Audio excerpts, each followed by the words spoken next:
kata penelitian, ibu-ibu yang sedang hamil, jadi ibu-ibu yang sedang hamil itu terutama sudah hamilannya sudah 4 bulan ke atas, artinya sudah hidup tuh bayi, sudah ada janin, sudah ada roh, itu apa yang dibaca oleh ibunya atau apa yang diperdengarkan oleh ibunya atau oleh orang di sekitarnya di luar, itu bayi mendengar, mendengar. Makanya pendengaran pertama yang diperdengarkan kepada bayi harus ayat Al-Quran. Makanya kalau kita baca ayat Quran, seperti Allah subhanahu wa ta'ala berfirman dalam Al-Quran, faqala ta'ala Allahu akhrajakum min butuni ummahatikum la ta'lamuna syai'a. Sesungguhnya Allah mengeluarkan min butuni ummahatikum, dari batin atau dari perut ibu-ibu kalian, la ta'lamuna syai'a, kalian tidak tahu apa-apa sama sekali. Kemudian ayat berikutnya, wa ja'ala lakumus sam'ah. Jadi yang disebut pertama oleh Allah apa? As-sam'ah. Dan Allah jadikan, Allah ciptakan yang pertama adalah as-sam'ah, pendengaran. Jadi coba perhatikan tuh, pertama yang disebut oleh Allah pendengaran. Jadi anggota atau panca indera, anggota tubuh yang diciptakan pertama kali oleh Allah adalah pendengaran. Nah, makanya kalau sudah umur 4 bulan dalam kehamilan, maka bayi itu mendengar apa yang diceritakan di luar tuh, terutama ibunya sedang baca Quran, apa sedang nyanyi, sedang ngaji, sedang baca sholawat atau baca yang lain, bayinya dengar. Wa ja'ala lakumus sam'a wal absara wal afidah la'allakum tashkurun. Jadi setelah Allah ciptakan as-sam'a wal absar, penglihatan, wal afidah, afidah itu hati nurani, la'allakum tashkurun, agar kalian bersyukur. Kalau kita kaitkan ayat Quran satu dengan yang lain, ternyata nanti di yaumil qiyamah orang-orang kafir menyesal dimasuk ke neraka gara-gara apa? Gara-gara tidak menggunakan pendengaran. Silakan baca dalam surah Al-Mulk, surah Tabarak, "Lau kunna nasma'u au naqilu ma kunna fi ashabis sa'ir." Jadi ketika orang kafir dimasukkan ke neraka oleh Allah, dia menyesal. Apa penyesalannya? Lau kunna nasma'u, seandainya dulu aku mendengar ceramah Ustadz Nanang, mendengar ceramah dari Masjid Al-Huda, lau kunna nasma'u au naqilu, dan saya berpikir ma kunna fi ashabis sa'ir, maka aku tidak akan menjadi penghuni neraka sa'ir. Tuh, ayat Quran luar biasa. Jadi tadi ayat wa ja'ala lakumus sam'ah, itu kalau di Quran sam'ah semua disebut pertama itu. Dan penyesalan pertama nanti yang disebut apa tadi? Lau kunna nasma'u au naqilu ma kunna fi ashabis sa'ir. Ini juga ayat, bukan cuma kalau di Qur'annya ayat kafir, alam ya'tikum nadhir, bukankah telah datang kepada kamu orang yang memberikan peringatan? Bala, iya benar sudah ada, kan tetapi kami mendustakan, dan seterusnya. Banyak dalam Al-Quran tuh ditanya. Jadi nanti di yaumil qiyamah ketika mau masuk neraka nggak langsung dijeblosin begitu aja, ditanya dulu, alam ya'tikum nadhir, dulu pernah ada yang ceramah nggak di Masjid Al-Huda? Pernah nyampein Quran nggak di Masjid Al-Huda? Atau di kamu tempat tinggal pernah dengerin ceramah nggak? Pernah dengerin ayat Quran nggak? Pernah dengerin hadis Nabi nggak? Semua jawabannya sama, pernah, cuman saya dusta, saya nggak mau ikut. Hanya penyesalannya tadi, lau kunna nasma'u, seandainya dulu coba saya dengerin, au naqilu, dan saya berpikir, ma kunna fi ashabis sa'ir. Mudah-mudahan pendengaran kita dijadikan pendengaran yang baik oleh Allah Subhanahu wa ta'ala. Karena ada pendengaran, dengar juga, tapi habis dengar lewat sini bolong nih. Dengar kuping kanan, lewat kuping. Ada nggak di sini? Ada. Mana nih? Nggak ada nih. Adanya di sana tuh di ujung. Cuman katanya pindah dari sini. Enggak, bukan. Nah, jadi luar biasa ayat Quran tuh. Law kunna nasma'u aw naqilu ma kunna fi ashabis sa'ir. Hadirin hadirat kaum muslimin muslimat yang dimuliakan Allah Subhanahu wa taala. Kenapa tasyakuran kehamilan ini selalu diperingati ketika 4 bulan? Nah, ada nanti 7 bulan. Ternyata di kita, acara kita di sini tuh di Indonesia acaranya makan mulai nikahan. Makan nggak? Makan. Habis nikah hamil ini. Makan nggak? Ada makan nggak? Ada. Nanti habis ini udah hamil nih, lahiran makan lagi nggak? Habis itu akikah gunting rambut, makan lagi nggak? Habis lagi di khitan ya, makan lagi. Habis itu mau sekolah, makan lagi. Terus gede lagi, mau nikah juga makan lagi. Meninggal makan lagi nggak? Sampai meninggal makan tuh. Itu budaya Indonesia luar biasa. Dan penghuni surga itu, diantara penghuni surga ciri-cirinya adalah suka memberi makan. Kalau pelit hati-hati itu, waspada. Kalau orang pelit berarti dia tidak termasuk dari penghuni surga. Na'udzubillah min dzalik. Kalau enggak, sulit masuk surga orang yang pelit. Tapi orang yang suka berbagi, dikit-dikit ngasih makan sama orang, dikit-dikit ngasih makan. Meskipun amalan yang untuk ke Allah kurang, insya Allah itu luar biasa amalannya di hadapan Allah Subhanahu wa ta'ala. Kenapa 4 bulan yang kita peringati? Ternyata para ulama kita itu bersandar atau berdalil dengan hadis Nabi Muhammad sallallahu alaihi wasallam yang diriwayatkan oleh Imam Muslim. Rasulullah sallallahu alaihi wasallam bersabda, apa kata Nabi? Inna ahadakum yujma'u khalquhu fi batni ummihi arba'ina yawman. Apa kata Nabi? Inna ahadakum, sesungguhnya salah seorang di antara kalian, yujma'u khalquhu, dikumpulkan oleh Allah penciptaannya, fi batni ummihi, di perut ibunya, berapa hari? Arba'ina yawman, 40 hari. Jadi selama 40 hari pertama namanya nutfah. Thumma yakunu fi dzalika 'alaqatan misla dzalik. Kemudian 40 hari berikutnya bentuknya namanya alaqah. Alaqah. Jadi setelah nutfah sperma, kemudian jadi alaqah, segumpal darah. Nah, jadi darah, tambah kental tuh. Kemudian summa yakunu fi dzalika mudghatan. Setelah itu lagi jadi mudghah, segumpal daging, mislu dzalik, 40 hari juga. Summa yurlul malaku fayunfakhu fihi ruh. Sudah segumpal darah, segumpal daging, kemudian jadi tulang, keluar tuh yang tadi diciptakan pertama kali apa? Telinga atau pendengaran. Apa kemudian? Ayunfakhu fihi ruh. Kemudian diutus oleh Allah al-malak, malaikat. Kemudian apa tugasnya? Fayunfakhu fihi ruh, meniup ruh. Apa catatannya? Wa yu'maru bi arba'i kalimatin. Kemudian diperintahkan kepada malaikat tadi dengan 4 kalimat.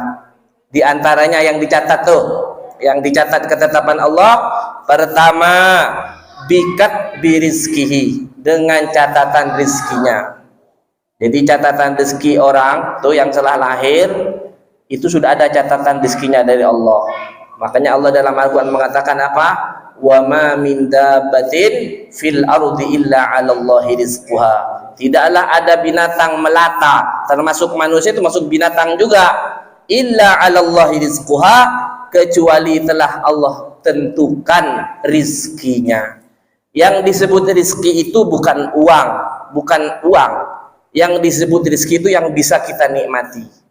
Jadi jangan kita menganggap ini rizki saya nih, kue rizki. Kalau belum kita nikmati ini, belum disebut rizki kita. Betul nggak? Betul nggak, Bu?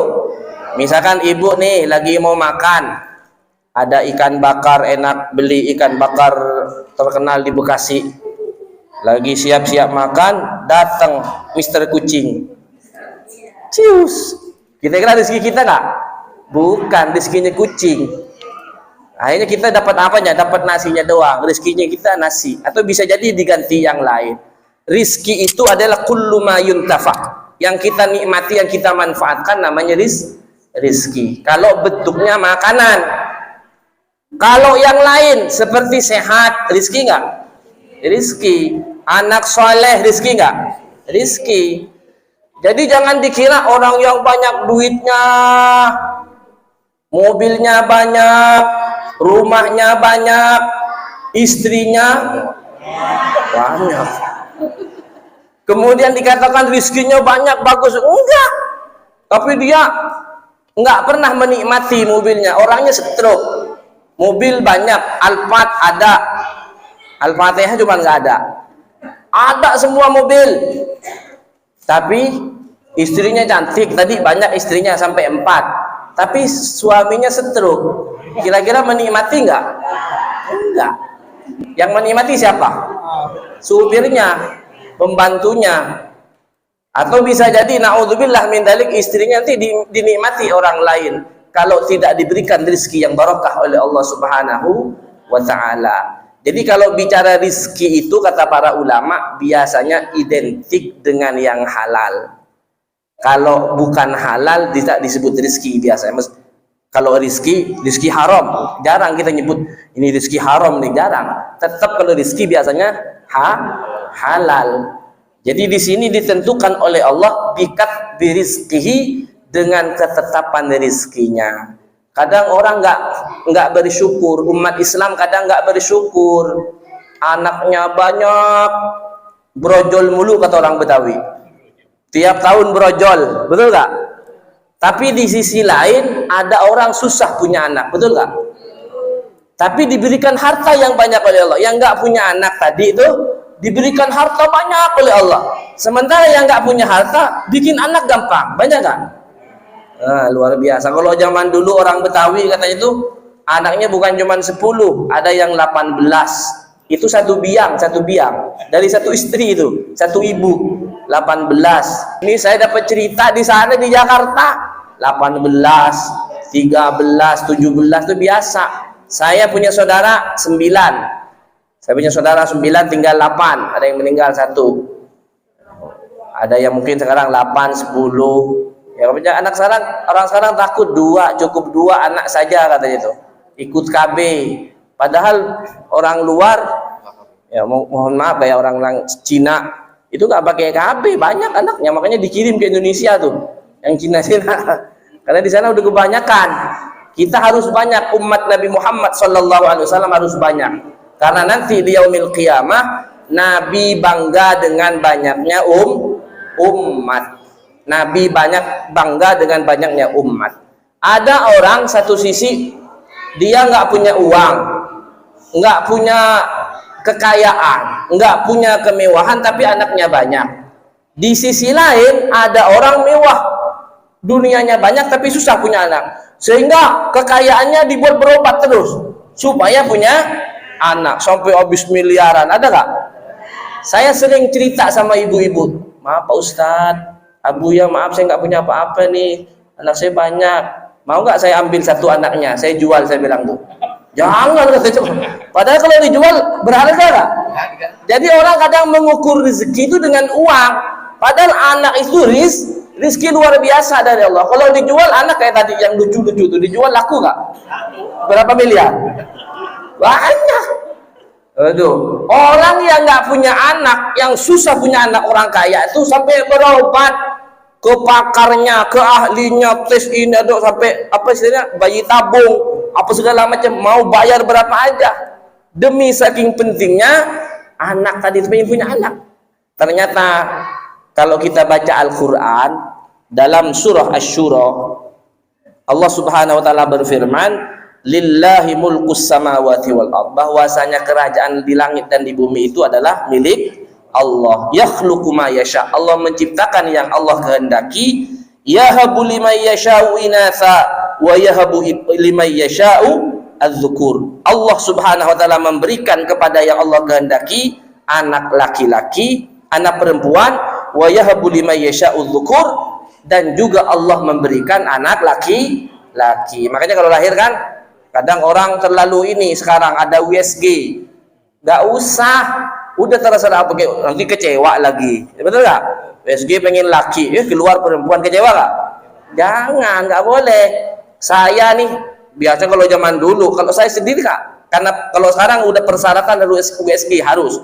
Kalau sebelumnya nggak ada USG, nggak pernah saya USG. Yang penting saya berharap anak saya lahir dengan selamat, mudah-mudahan juga anggota tubuhnya lengkap. Alhamdulillah, mau laki mau perempuan terserah Allah. Ini Allah yang berfirman, yahabu liman yasha'u inatha wa yahabu liman yasha'u dzukur. Allah berikan kepada yang Allah kehendaki anak perempuan, atau Allah berikan kepada yang Allah kehendaki anak laki. Au yusawwijuhum dzukranan wa inatha, atau Allah berikan berpasangan laki dan perempuan. Satu orang punya anak laki perempuan pasangan, atau kadang dua lahir kembar laki perempuan, ada nggak? Ada, bukan cuma laki-laki atau perempuan-perempuan, ada tuh di ayat Qur'annya ada. Wa yaj'alu man yasha'u aqima, Allah juga jadikan kepada Allah yang kehendaki apa? Aqima. Aqima itu apa artinya? Mandul. Ini ayat Quran surah Asy-Syura ayat 50. Allah juga jadikan dari hamba-hambanya, dari umat Nabi Muhammad, aqima, mandul. Innahu alimun qadir, sesungguhnya Allah maha mengetahui dan maha kuasa. Jadi yang mau jadikan mandul terserah Allah, yang mau brojol terus terserah Allah maha tahu semuanya. Makanya syukuri yang diberikan anak, diberikan mudah punya anak, jangan di stop. Kalau udah brojol terus mudah punya anak, biarin aja lahir terus. Hah? Enak aja, capek kan. Kalau yang bapak-bapak tahunya pengen ini ya, pengen ngamilin doang ya Bu ya. Nggak tahu yang capek. Ibu pahalanya luar biasa Bu, sabar ya. Ya kalau capek suruh tambah ibu lagi sama bapaknya. Nggak mau juga, Masya Allah. Baik, Masya Allah. Sehat Bu ya. Mudah-mudahan ibu banyak anaknya. Oh, aminnya dikit Bu. Nggak punya anak lagi. Anak itu rezeki Bu. Kata orang dulu, banyak anak banyak. Ini tadi bikat birizqihi. Banyak anak banyak. Kalau sekarang banyak anak banyak kartu. Betul nggak? Kartu ini banyak nggak sekarang? Banyak anak banyak kartu. Kalau dulu banyak anak banyak rezeki. Akhirnya sekarang setiap anak bikin kartu BPJ KJP, apa lagi? KJA. Saya nggak pernah ngurus. Saya warga Jakarta, saya warganya Anies Baswedan waktu itu, nggak pernah ngurus saya. Istri saya nyuruh suruh bikin apa? Yang kesehatan apa namanya? KJS. Enggak, saya bilang tuh. Kenapa? Jaga-jaga takut. Berarti kalau kamu bikin KJS pengen sakit, saya bilang tuh. Enggak, jaga-jaga. Ya kan? Berarti kayak pengen sakit, saya bilang. Enggak usah. Biarin aja deh. Mudah-mudahan kita sakit, misalkan sakit, mudah-mudahan diberikan kemampuan untuk berobat. Betul nggak? Iya, paling enggak obat kita obat warung aja deh. Betul? Enggak sampai berobat sampai di opname, sampai dimasuk ICU atau ICU. Kan ICU tulisannya ya. Masuk ke ruangan ICU. Ya, mudah-mudahan nggak sampai ke sana, diberikan kesehatan oleh Allah. Kalaupun Allah panggil meninggal, diberikan kemudahan dalam meninggalnya. Amin ya rabbal alamin. Jadi yang ditentukan yang pertama oleh Allah, bikat birizqihi, dengan catatan rizkinya. Ada orang kaya tempat tidurnya mewah. Ya namanya orang kaya pasti mewah tempat tidurnya. Betul nggak? Tapi kena penyakit yang namanya insomnia. Apa insomnia? Susah tidur. Padahal spring bednya yang harganya 1 miliar. Susah tidur. Tapi di sisi lain ada orang tukang gerobak, pemulung, tidur di gerobak. Kira-kira rezeki nikmat tidur Allah berikan kepada siapa tuh? Coba. Adil gak Allah? Adil, luar biasa. Coba di gerobak bisa tidur tuh, pules lagi. Jadi nikmat tuh jangan diukur dengan uang, dengan rumah, dengan spring bed dan seterusnya. Atau sebaliknya begini, Ada orang kaya bisa beli makanan apa aja, makanan enak bisa beli.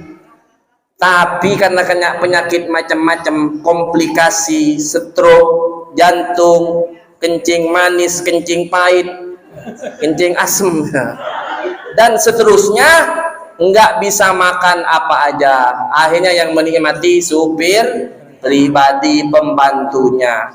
Di sisi lain, ada orang tadi tuh pinggir jalan mau makan apa aja, bahkan sisa-sisa yang dimakan tetap diberikan kesehatan oleh Allah Subhanahu wa ta'ala. Luar biasa. Jadi rizki itu yang masuk, namanya tuh yang disebut rizki, yang masuk ke dalam diri kita itu namanya rizki. Mudah-mudahan Allah berikan rizki kepada kita, rizki yang halal, yang barakah, diberikan kemudahan dalam segala urusan kita. Dan mudah-mudahan juga tadi itu kan ada orang kaya susah tidur, mudah-mudahan ibu dibikin mudah tidur. Tapi jangan sekarang, tidur sekarang tak tidur semua. Biasanya kata para kiai itu di Jakarta, kalau susah tidur datang ke majelis taklim, katanya itu udah pasti tidur nanti itu. Betul nggak? Atau kalau susah tidur langsung buka Quran. Betul? Kalau ibu-ibu susah tidur langsung ambil wudu, ambil Quran, betul nggak Bu? Langsung sadaqallahu dan tidur. Tapi kalau ibu ngantuk banget, buka handphone, kira-kira ngantuk nggak? Oh, pengalaman sama ya. Masya Allah.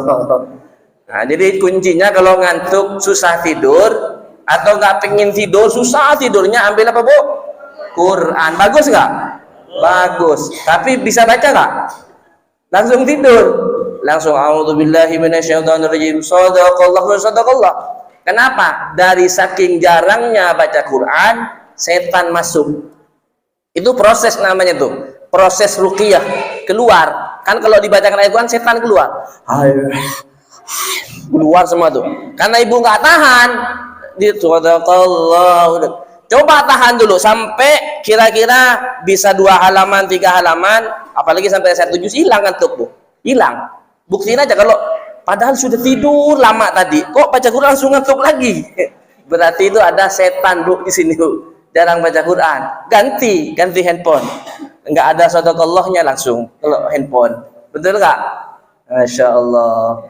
Jadi yang pertama kata Nabi, ditentukan bikat birizkihi, dengan catatan rizkinya. Kemudian yang kedua, wa ajalihi, dan ajalnya. Jadi meninggalnya kapan, di mana, di bumi mana, kemudian umur berapa, itu sudah ketentuan Allah. Kemudian Allah tentukan yang ketiga adalah amalihi, amalnya orang ini apakah baik atau bukan, apakah ini menjadi orang ahli surga atau bukan, dan seterusnya.